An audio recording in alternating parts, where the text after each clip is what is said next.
জয় শ্রীরাম বন্ধুরা। আজকে আমি যে কথাটা বলবো সেটা হয়তো আপনারা শুনে হাসতে পারেন, কিন্তু যারা বুঝবেন তারা কিন্তু একটা লাইক কমেন্ট শেয়ার করে যাবেন।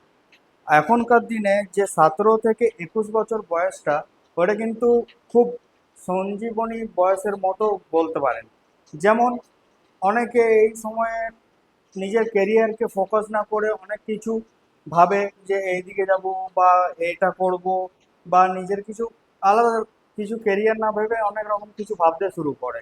কিন্তু আমি বলবো তাদেরকে একটা কথাই, যে ভাই বা বোন যারাই হোক, তো বলবো যে নিজের মা বাবার মুখ চেয়ে প্রথমে কেরিয়ারের দিকে ফোকাস রাখবেন। কেন কেরিয়ারই আপনাদেরকে ভবিষ্যতে যে কোনো দিকেই আপনাদেরকে সাহায্য করবে, আর ফাইন্যান্সিয়ালি হোক বা এনাদার কোনো কিছু জিনিসের হোক।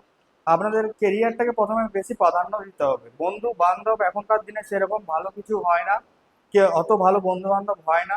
তো বলতে চাইবো মা বাবা ঘরের লোকদের সাথে সময় কাটান, এবং যত পারবেন নিজের গোলের উপরে ফোকাস রাখবেন। আর পাঁচটা মেন কারণ হচ্ছে নিজের গোলের উপরে ফোকাস রাখার, যে যে মা বাবা আপনাদেরকে এই পৃথিবীতে আলো দেখিয়েছে তাদের চোখে জল আসতে দেবেন না। দ্বিতীয়ত হচ্ছে যে নিজের গোলে ফোকাস রাখলে আপনার যে গ্র্যাভিটি সেটা বাড়বে। তৃতীয়ত হচ্ছে যে আপনি যে জিনিসের উপরে ফোকাস করছেন সেটা আপনার মনোযোগ সহকারে বাড়বে। 4 নম্বর হচ্ছে যে আপনাদের মনে কনফিডেন্স আসবে, এবং নিজেকে বহুত ভালো কিছু করলে যেমন প্রাউড ফিল হয়, আপনারও সেটা মনে মনে হতে লাগবে। তো আর 5 নম্বর এটাই যে আপনার যে গুরু হবে তাকে মা বাবা প্রথম গুরু, সেকেন্ড হচ্ছে যে আপনি যে ফিল্ডে থাকবেন সেই গুরুকে সবসময় সম্মান করবেন, তাকে কোনোদিনও ছোট হতে দেবেন না। আমি তাই বলতে চাইবো যে এইভাবে আপনাদের নিজের জার্নি শুরু করুন, দেখুন ভালো হবে। যে আমি এখন প্রথমে এইরকম ভিডিও বানাচ্ছি বলে হয়তো একটু কথাগুলো খারাপ লাগতে পারে, বা হয়তো আমার কাছে কোনো ইকুইপমেন্ট নেই বলে আপনাদের পছন্দ নাও হতে পারে, কিন্তু আপনারা একবার ভিডিওটা লাস্ট পর্যন্ত দেখবেন। এবং এটাই বলবো যে ভালো লাগলে লাইক কমেন্ট শেয়ারও করে যাবেন, এবং ভাইটির পাশে থাকবেন।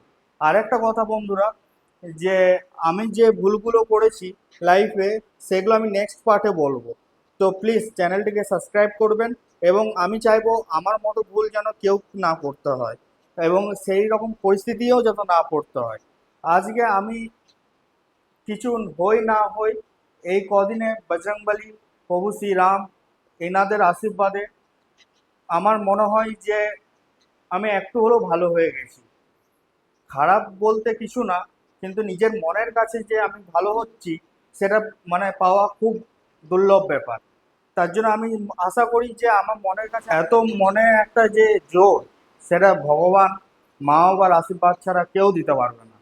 আমি একটা কথাই বলবো, মা বাবা যেমন জন্ম দিয়েছে, মা বাবাকেও কেয়ার করবেন, এবং ভগবান যিনি সৃষ্টিকর্তা, আপনাদের যে যা ইয়ের আছে ভগবান সবাই মানবেন। কেন কি যখন দিন আছে রাতও আছে, আবার যখন ভূত প্রেত আছে যারা মনে করেন তাদের ক্ষেত্রে ভগবানও আছে। এবং আমি বলতে চাই আমার মতে যেমন হয় মনে হয় আপনাদের সাথে সেটা শেয়ার করছি, যেমন রাত আছে দিনও আছে, সেরকম ভূত যদি থাকে বা কোনো কিছু নেগেটিভ পাওয়ার যদি থাকে, পজিটিভ পাওয়ারও আছে। প্রত্যেকটা মানুষের মধ্যে কিছু না কিছু গুণ থাকে, আপনারা সেটা তুলে ধরুন। কেন কি মানুষ পায় না এমন কোনো কাজ নেই যে আপনি সেটা পারবেন না। তো যেটা আপনি মনে হচ্ছে পারবো না সেটা 100 বার করুন, 1000 বার করুন, দেখুন আপনি ঠিক সেটা পারবেন। কেন কি কেউ আপনাকে বলে দিতে পারবে না যে আপনি এটার জন্য সৃষ্টি হননি বা এটার জন্য আপনাকে তৈরি হয়নি।